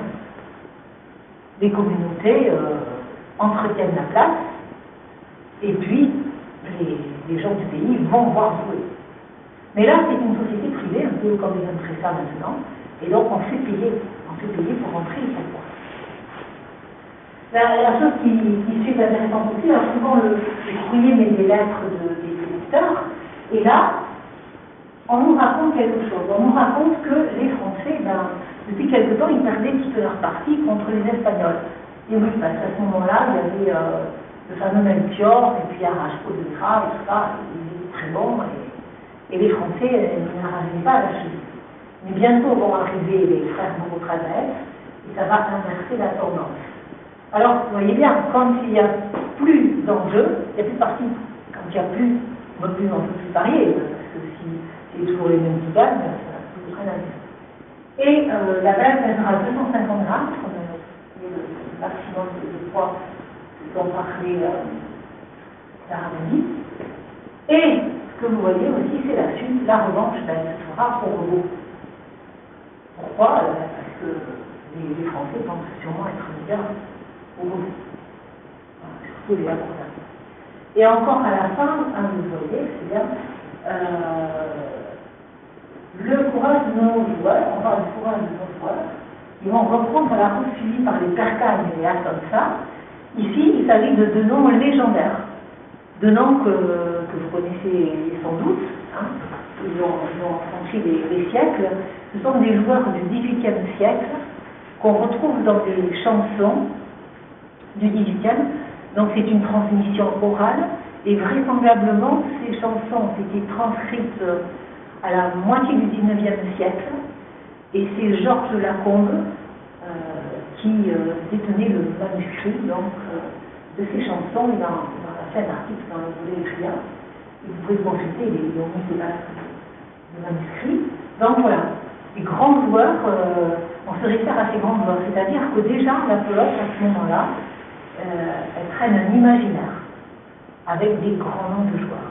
Donc à la suite de Percagne et Atansa, il y aura Gascoigne, puis il y aura évidemment Chicoteau de Bordeaux par la suite. Donc la pelote est imaginaire, il faut qu'il y ait ça. Et ici, encore un article du Mémorial des Pyrénées pour revoir, si vous n'avez pas mis le début de l'article, le début de l'article dit qu'il va se jouer une lutte au but long, donc toujours Botta-Loussé. Donc on ne peut pas faire de différence entre Botta-Loussé, Lachaud, tout ça c'est le même jeu, mais simplement on a d'abord joué à la lutte, après on a mis des gants, et finalement maintenant on pense que Botta-Loussé c'est à main nue et Lachaud c'est avec le gant, mais Lachaud au début c'était aussi à main nue, hein, c'est que des évolutions, tout ça. On vous parle enfin de 3000 spectateurs qui ont pris place dans le début de l'article. Et ils ont pris, pourquoi est-ce qu'il y a 3000 spectateurs? Eh bien, tout simplement parce qu'on a mis des gradins en amphithéâtre. Et ça, c'est très connu, très tôt. On met des gradins, ce qui permet d'avoir toutes ces foules. Puis des fois, les gradins s'effondrent. C'est comme ça qu'on peut savoir que d'ailleurs, il y avait des gradins. Donc, le mémorial pyrénéen raconte que beaucoup de jeunes gens n'avaient même pas trouvé place sur ces gradins. Et ils allaient grimper sur les ormeaux qui bordent, sur les plus hautes branches, et disent même les ormeaux qui bordent les allées, pour pouvoir voir jouer. D'autres étaient montés sur les toits. Et ça, c'est quelque chose qu'on retrouve chez beaucoup d'auteurs qui parlent du jeu de pelote, des étrangers qui arrivent et qui parlent du jeu de pelote. Ils disent qu'il y a des foules innombrables et qu'on les voit perchés partout. Et d'ailleurs, dans le tableau de couleur, on voit des gens sur la colline. Voilà, dès qu'on a un point de vue élevé, on se place et pour regarder la partie.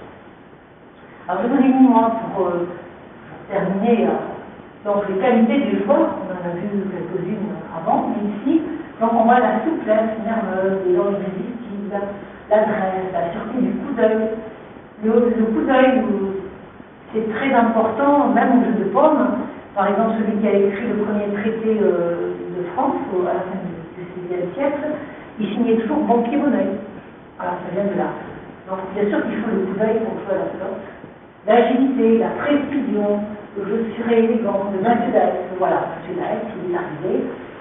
Donc, on est en 59, là, et lui et ses frères vont avoir de gros succès. Et ils vont même monter à Paris, jouer. Vous avez l'affiche, ici, là, dans l'exposition, l'affiche de la partie qu'ils ont joué au jeu de Courcelles. Donc, Mathieu d'Aix, et puis la libération de l'Ève, à la force, allier le chant de la terrain. Donc, on dit souvent pour les joueurs, soit on dit leur profession, soit, par exemple, le Camillo de Yarfoun, on va dire, soit on va donner un surnom. Et qu'est-ce qu'on dit? Les Moléonais et les Albidiens font cause commune. Tiens, hein, Moléon, enfin, la Soule et la Basse-Nava contre l'amour. Et bien évidemment, on veut une revanche, et vous voyez, quand il parle gros, on dit rebute. Parce qu'évidemment, et un rebota, le basque, ou un rabota, et rebute en français, on comprend. Et il avait perdu le mois dernier, vous voyez, c'est à un mois d'écart. C'est loin, la revanche. Pas demain, ni la semaine prochaine. Et puis là, j'ai mis, alors, en chose, hein, il y a quand même ce même jour, on joue des parties de dés. Et vous pouvez remarquer qu'il y a en fait les mêmes joueurs que ceux qui ont déjà joué le matin. Voilà, au matin, on joue après-midi, c'était des forces herculéennes. On joue au blé à cette époque-là déjà. Donc, 1859, vous voyez, on joue bien avant encore au blé. Et le dernier, je pense que c'est le dernier, c'est une partie qui a lieu aux Aldudes. Et ça, c'est un petit peu joli comme façon de s'exprimer. Donc, voilà, c'est un peu la prose du 19e siècle, avec le romantisme. La journée d'hier restera profondément gravée dans l'esprit et le cœur des Aldudiens. La partie de balle, vous voyez, même pas partie de pelote, ni partie de bombe, qui s'est jouée entre les Français et les Espagnols, pour la partie internationale, a attiré sur notre place une foule immense, toujours. Et ils attendaient impatiemment l'issue de la bataille. On parle de bataille, de lutte, voilà, c'est le sport, c'est la façon de mettre en jeu toutes les pulsions de combat.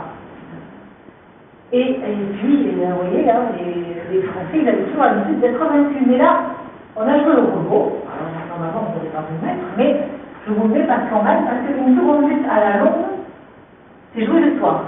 Ils ont dit, non, mais c'est pas possible, ça, on a été battus par les Français, on va changer de jeu, on joue à la longue, maintenant, on va voir ce qu'on va voir.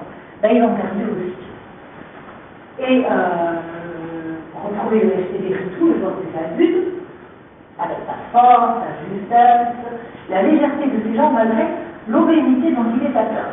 Vous voyez toujours qu'on a un charpentier qui joue à côté d'un docteur en médecine, à Genan, c'est habituel. Bon, c'est là le tambour, le secours. Alors, ici, nous ne connaissons pas les noms de tous les joueurs espagnols, mais nous devons dire à leur honneur qu'ils ont fait d'aussi beaux coups que les nôtres.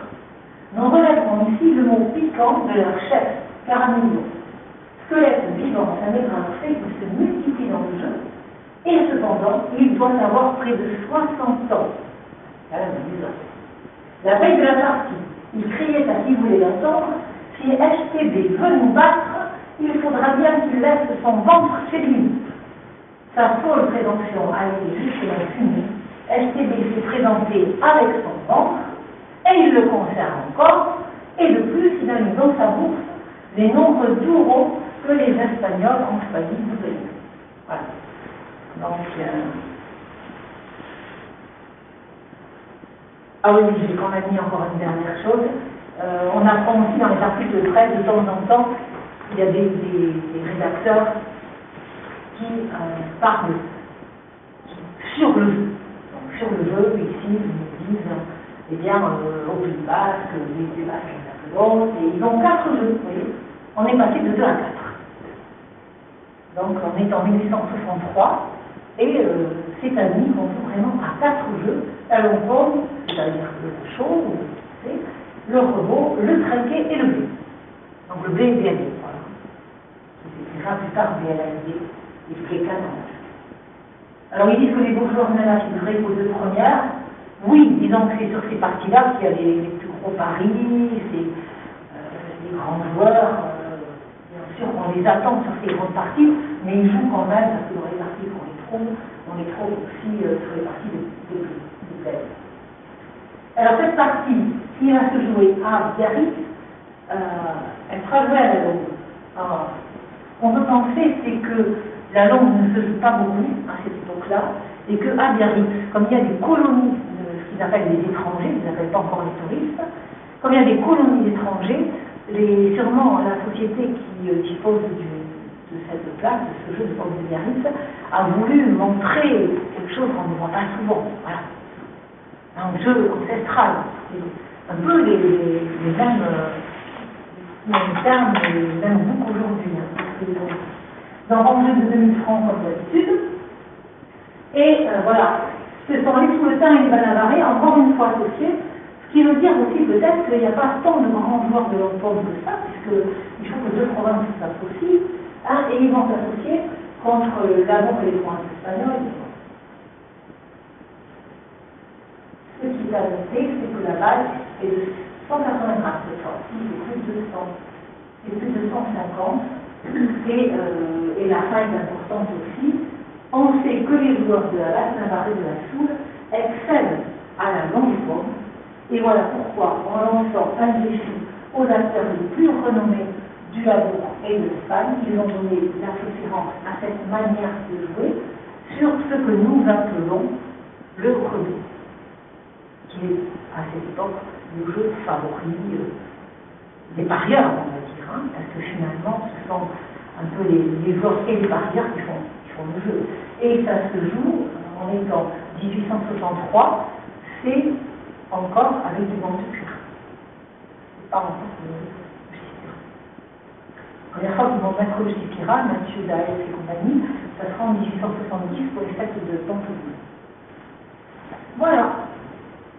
Alors, vous avez peut-être d'autres questions. En tout cas, le HO est toujours vivant, puisque ça, c'est un extrait de la partie qui s'est jouée ici dimanche il y a près de semaines. Et je vous remercie de votre écoute. Et si vous avez des questions, je vais essayer de répondre.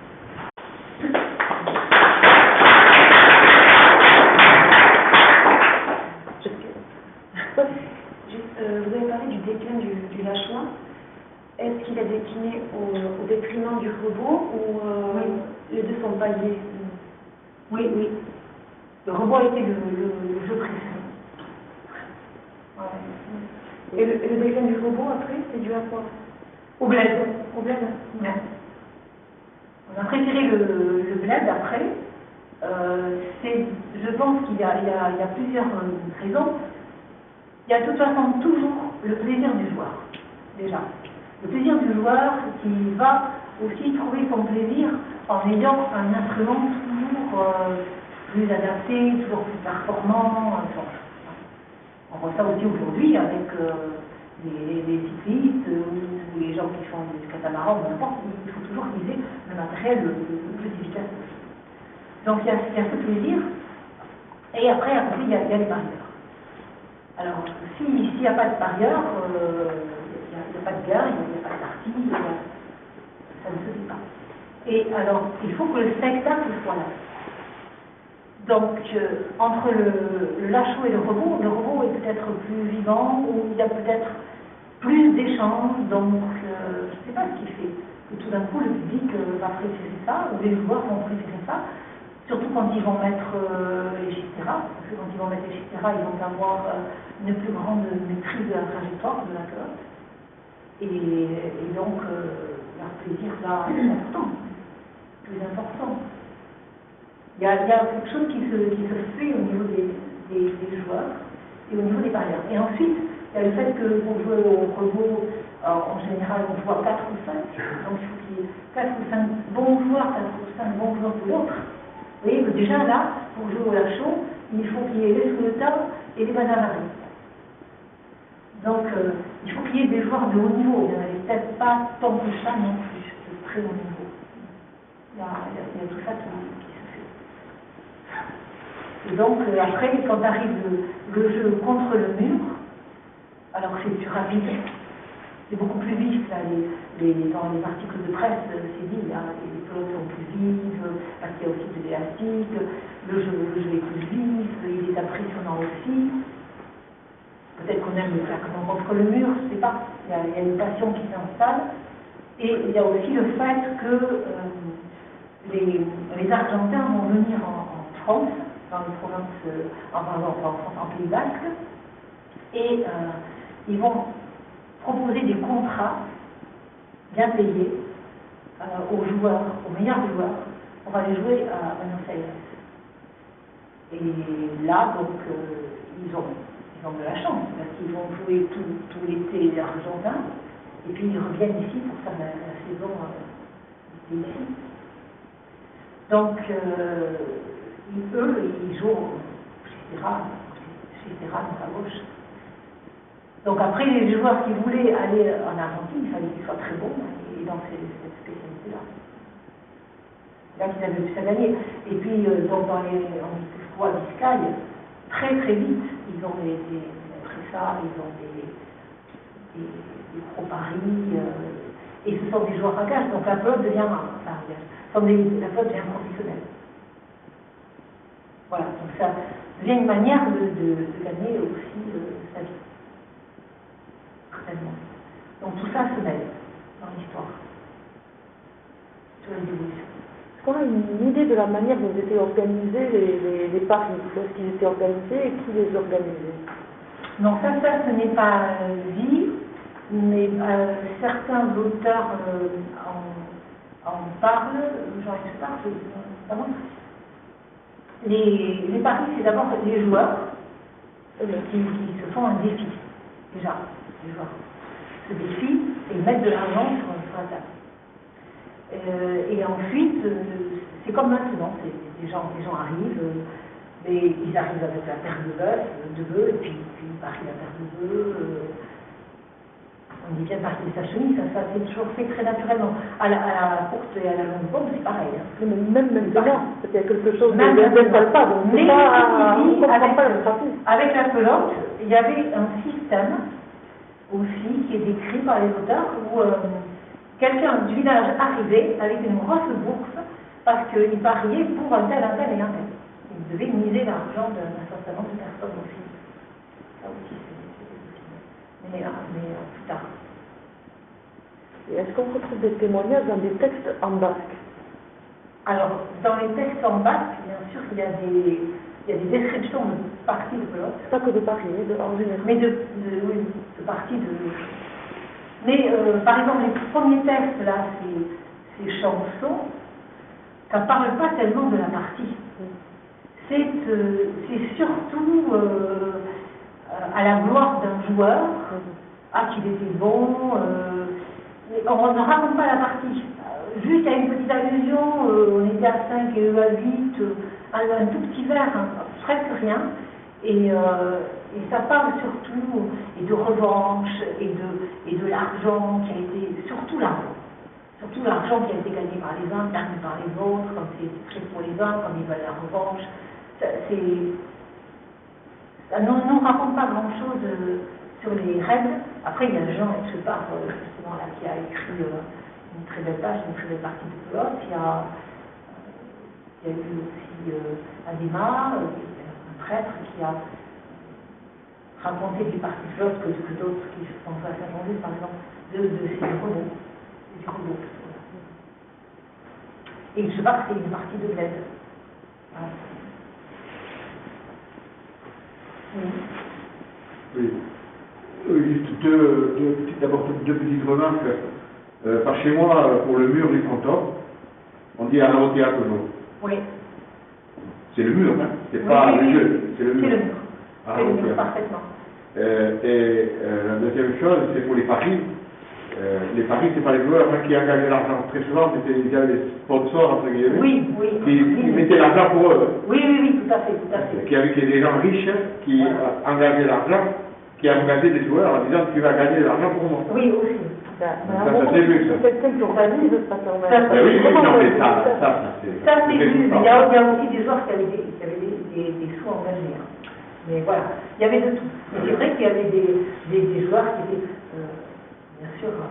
Et la question, c'est où c'est que vous mettez le Botaloucet qui se joue en ce moment. Il y a un championnat, ils ont une dizaine d'équipes qui se joue comme vous avez expliqué, avec, comme le Momo, mais avec des cartes qui sont identiques, voilà. Sauf que ça se joue à la main, sans gars, et ça se joue en but comme là, mais à la main.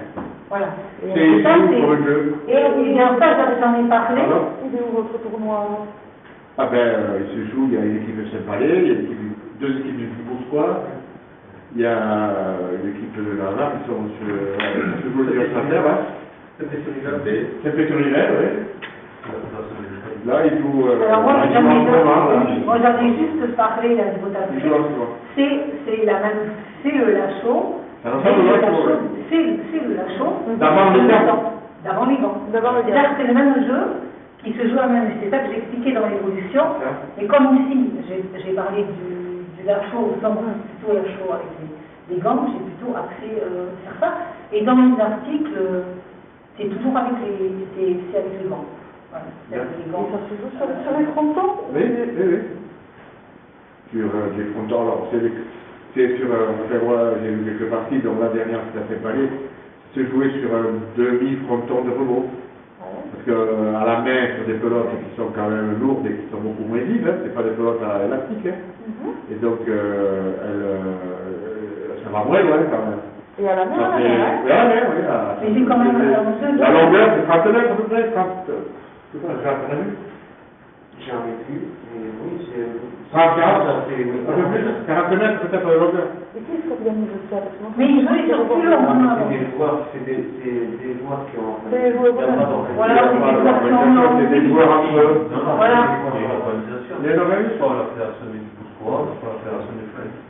Vous demandez à la quand les copains des jeunes de chez moi qui jouent. Je pense que c'est la fédération du French. Il y a une équipe à Saint-Palais. Sur YouTube, il y a plein de vidéos avec les finales annuelles de Botaloucet, mais plutôt de l'autre côté, en Bouscois plutôt. Bon, il y a maintenant et alors, particularité qu'on voit que là, je ne sais pas si vous n'allez pas parler, on se remplace quand on veut au basket. Oui, mais ça, c'est des règles qu'ils ont. Oui, je sais pas. Oui. Voilà. C'est des nouvelles règles, si vous voulez. Ça fait partie de cet esprit qu'on a maintenant, où on veut beaucoup retrouver le patrimoine, les jeux anciens, etc. Donc, il y a beaucoup de tentatives à ce niveau-là, c'est vrai. Mais, bon, dans la mesure où c'est un jeu, on peut jouer comme on veut. Il y a aussi quelque chose dont je pensais parler, finalement, je n'en ai pas parlé. Il y a une confédération internationale des jeux de balle qui existe depuis des années, dont le siège était à Rome et après à Valencia, et il y a des championnats qui se sont passés il y a quelques années à Pampelune. Chaque année il y a des championnats, et où se rencontrent des équipes d'Italie, des Pays-Bas, de Belgique, de Picardie, de Sonne, là-bas, et des équipes de Bastogne. C'est comme pour la longue forme en France. On joue à la longue forme en Picardie actuellement. Picardie. À la longue forme. Oui. Avec quel instrument? Quel instrument? Avec la raquette.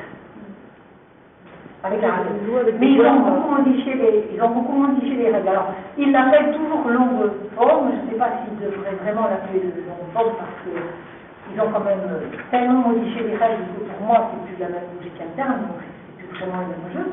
C'est comme le rebond, c'est plus de la longue forme, c'est pas du tout la même logique interne. Et on joue aussi à une forme de longue forme également dans la région de Montpellier, dans le Languedoc. Ça s'appelle le jeu de balle au tambourin.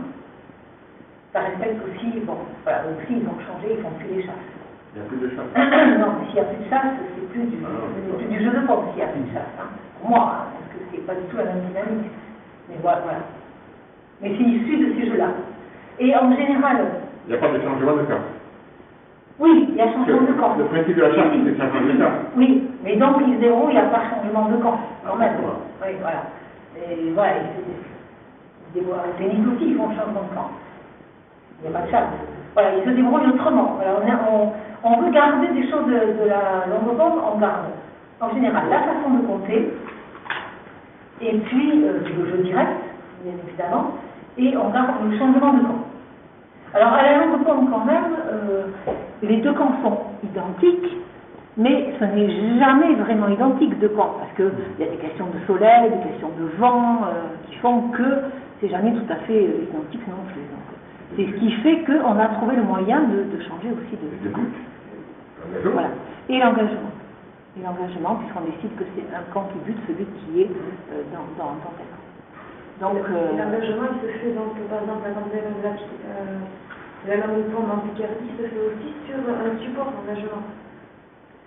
Alors, j'ai assisté, mais je me rappelle plus. J'étais à Pampelune. Et à Pampelune, non, il ne faisait pas sur un support. Mais j'ai pas l'impression qu'il y avait de victoire. À la longue forme, voilà. On faisait l'engagement sur un toit, ou bien il y a quelqu'un qui servait la balle, donc, qui la jetait en l'air pour que l'autre puisse la frapper. Et je crois que c'est lui-même qui l'a lancé à Pampelune. Il me semble. Non, ma mémoire n'est pas très bonne. À la longue forme, il n'y avait pas de victoire ni de toit. Non, il n'y avait pas de toit, il n'y avait rien. Mais les pelotes sont plus vives aussi, quand même aujourd'hui. Hein. Ils avaient des sortes de gants. Ils ont des gants, oui. J'en ai même là. Ils avaient des gants durs, hein, avec des plaquettes dedans. C'était pas vraiment. Mais il y avait aussi le jeu de pelote à la main. Et bon, il y avait des échanges entre les Basques, peut-être même Basques de Guipuscoa ou de Biscaye, et puis le Nord aussi, le Hainaut. Il y a eu des échanges au temps de Napoléon. Et donc, le rebot, actuellement, c'est encore le nom d'un mur. Mais comme ils ont mis un mur à gauche, ils ont mis aussi un mur derrière. Et maintenant, c'est le mur de derrière qui s'appelle rebot. Alors, du coup, le mur de devant, il s'appelle frontis en français, ou fronton en espagnol. Et du coup, on a pris le mot fronton parce que, bien sûr, le fronton, parce que ça désigne mieux le jeu qu'on fait maintenant. Voilà, mais il y a des formes de jeu qui sont revenues, bien sûr. Il y a des gens qui ont essayé, même avec des chalets, de jouer comme ça à un jeu direct. Les joueurs essaient parce qu'ils entendent parler de ces vieilles spécialités, puis ils ont envie de retrouver le jeu des ancêtres, sauf qu'ils ne pourront pas parce qu'ils n'ont pas la même constitution, ils n'ont pas les mêmes pelotes, ils n'ont pas les mêmes instruments, etc. Mais voilà, il y a un amour comme ça pour les vieux jeux. Adapter ça. Ouais. Mais on adapte plus moderne, c'est pas non plus une hérésie non plus. Non, c'est pas une hérésie. Non, voilà. L'important c'est qu'on continue à jouer. Et de toute façon, même la chose d'aujourd'hui, c'est pas du tout la chose du XVIIIe siècle. Hein. Évidemment pas. Ça peut pas. Forcément, un jeu qui dure, c'est un jeu qui s'adapte. Parce que il faut que le joueur il trouve son plaisir. Et les joueurs d'aujourd'hui sont pas les mêmes, donc il leur faut autre chose. Ça, c'est ça. Elle est très belle cette photo. On m'avait expliqué qu'au musée, que donc l'origine c'était le taboussé, donc il avait joué sur le plateau, dans les chars, Oui. et donc il n'y avait pas de caoutchouc, donc on était obligé de jouer face à face parce que sinon la pelote était travaillée sur le mur. Et donc ensuite, il mit ça en verre, la gomme, donc ça c'est faux. Oui. Mais les gens qui disent ça n'ont pas fait de recherche. Là, je suis désolée. Non, pas moi. On m'a expliqué au musée. Oh, oui, on imagine. Enfin, à un moment donné, c'est pas totalement faux non plus. À un moment donné, voilà, on imagine des choses et après on croit qu'elles sont vraies. Mais c'est pas tout à fait comme ça. En 1850 ou 53, il y a des écrits au rebot, on ne veut pas de gomme dans la pelote ici. En Guipuscoa, ils mettent de la gomme, mais ici on n'en met pas. À Grune, on n'en met pas. Voilà. Par exemple, c'est comme ça. En 1850, ben non, il n'y a pas. Et on dit, dans les années 1860. Ça que la pelote soit très lisse, de toute manière. Voilà. C'est pas gênant, Voilà. Et si on veut jouer contre le mur, il faut de la gomme, quoi. Sinon, eh bien, moi je pense que les artisans n'étaient pas les mêmes. Et qu'il peut y avoir, je ne l'ai pas porté aujourd'hui, mais j'ai une balle de pomme dans laquelle il n'y a pas d'élastique, elles bondit très bien, hein. Désolée, elles bondit très bien.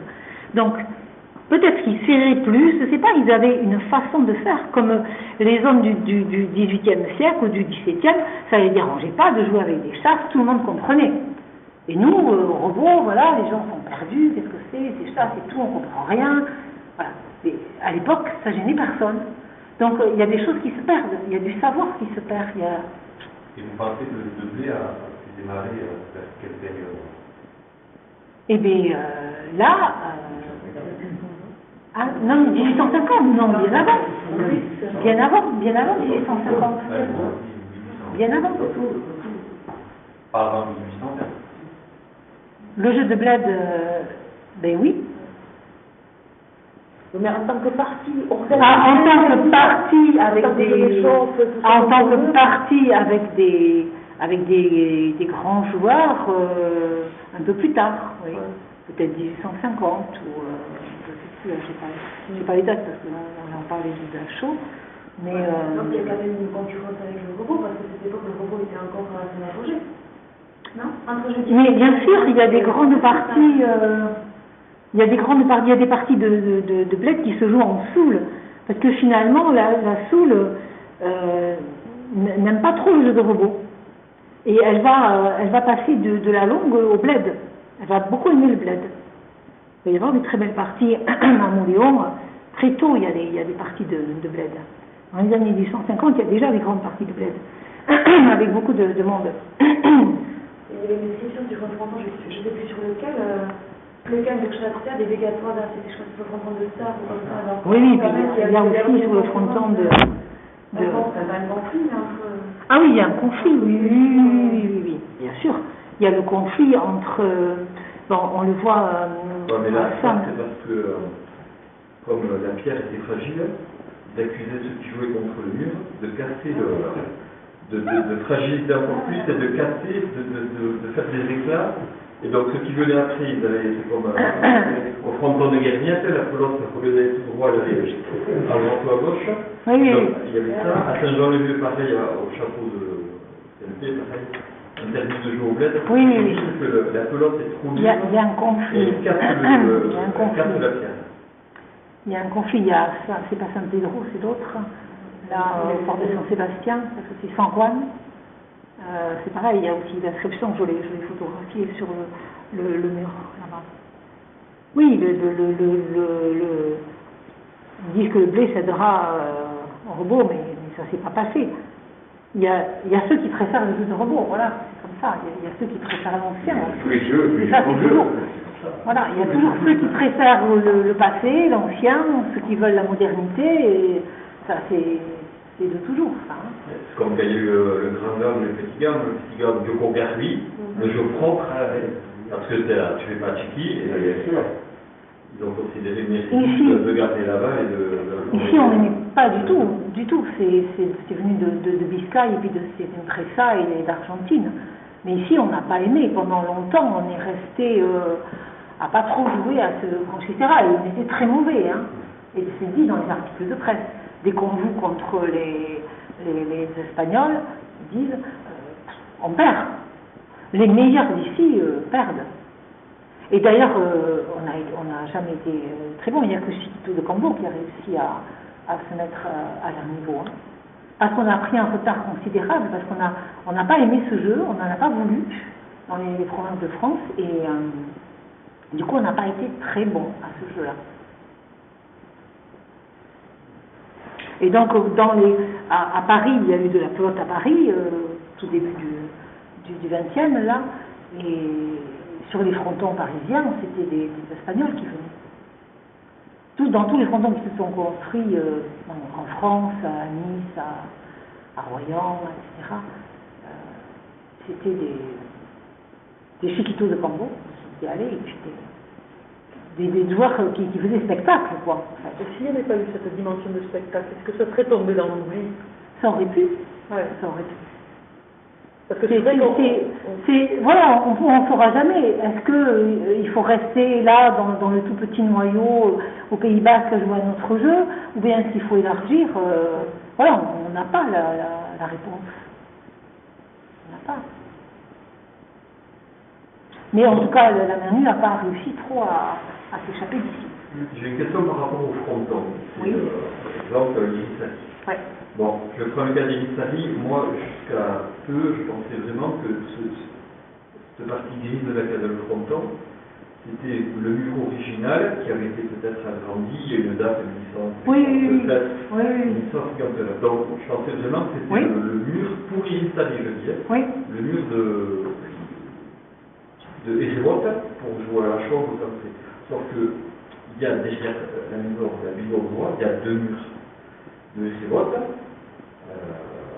Et c'est vrai que autant ce mur n'apparaît pas dans le vieux cadastre, autant un des deux murs apparaît dans le cadastre. Donc, la question que je me posais, c'était pour Iristari et d'autres frontons en général, ce mur gris, dans certains cas, c'est le mur original qui a été sûrement agrandi, mais est-ce que dans d'autres cas, dans d'autres villages, parce que je ne connais pas l'histoire de tous les frontons de tous les villages, est-ce que c'est pas un parti pris esthétique pour rappeler un petit peu ce qui se faisait dans d'autres villages, ou est-ce que c'est vraiment... Ça pourrait, mais ce qui s'est passé, c'est qu'il y a plein d'histoires de frontons, il y a plein de lieux de jeu.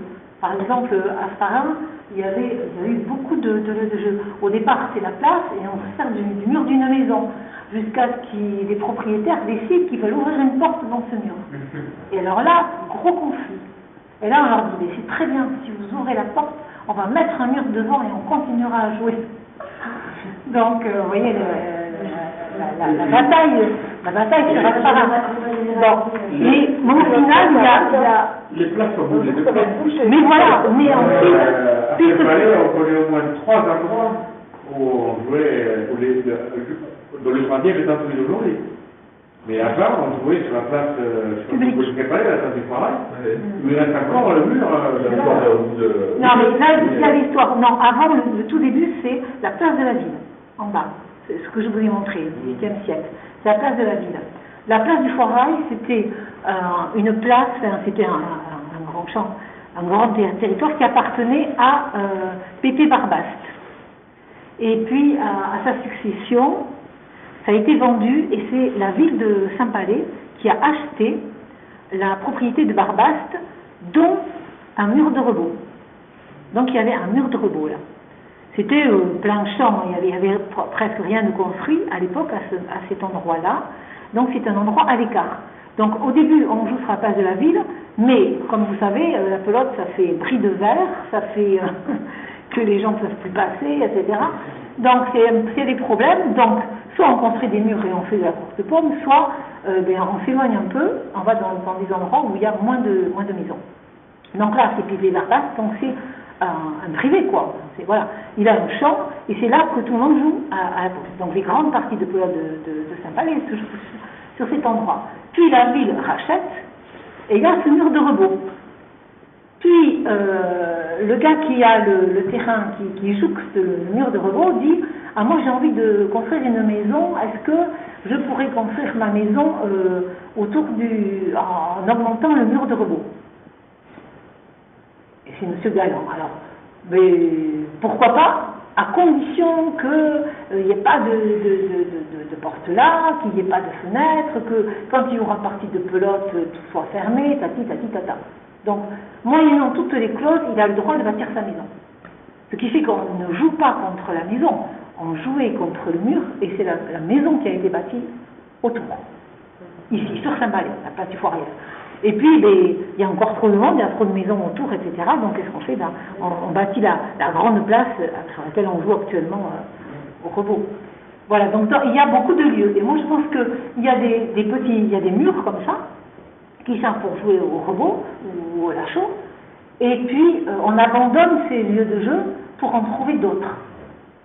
Et les villes ont à cœur de faire, dans les années 1850, etc., de faire des places.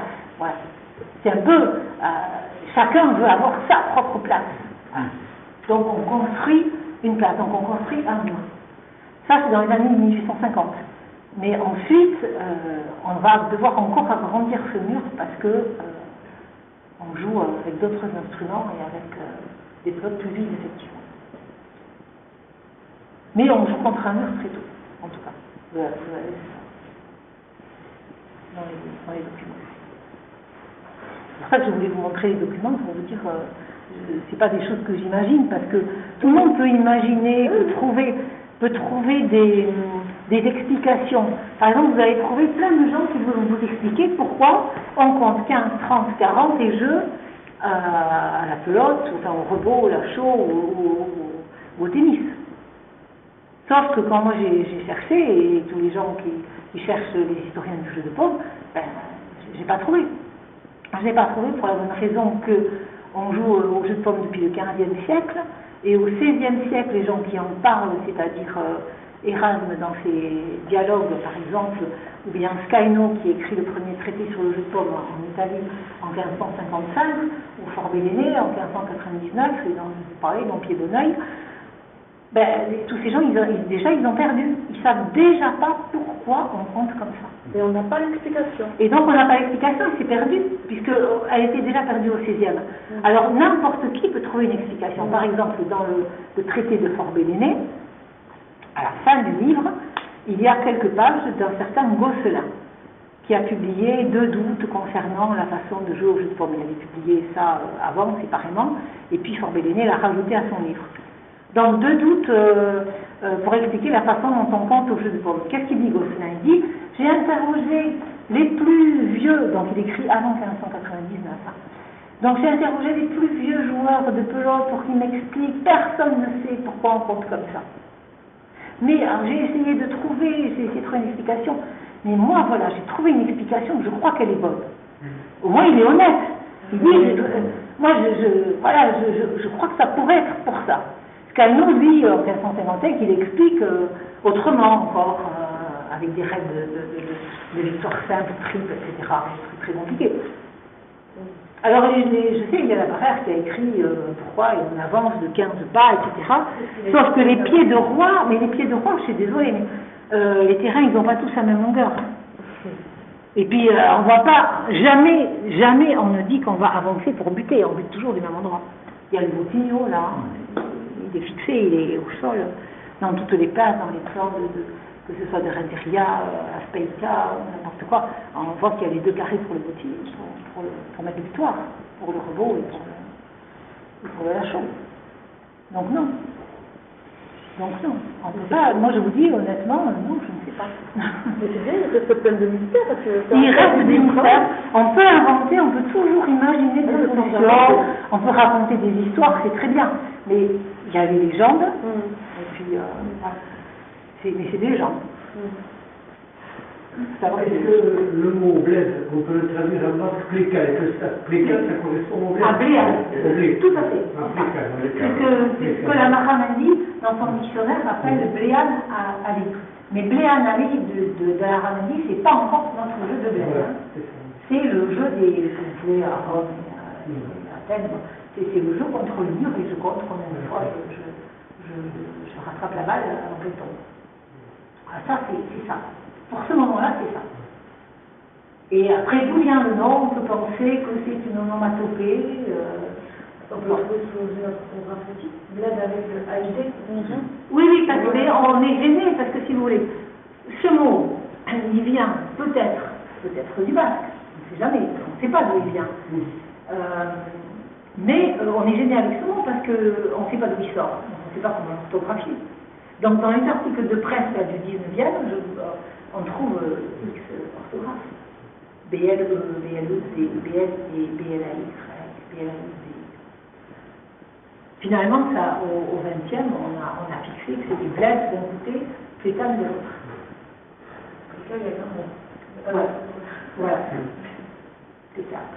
Mais qui vient sans doute de blé, bléane. Mais bléane, c'est le bruit de la plaque autrement, on ne sait pas. Ça semble, voilà, on ne sait pas, je ne vais pas vous dire, parce que... Mais on peut imaginer, chacun peut trouver sa solution, mais il faut qu'il dise que c'est la sienne. Il faut juste qu'il dise que c'est lui qui a...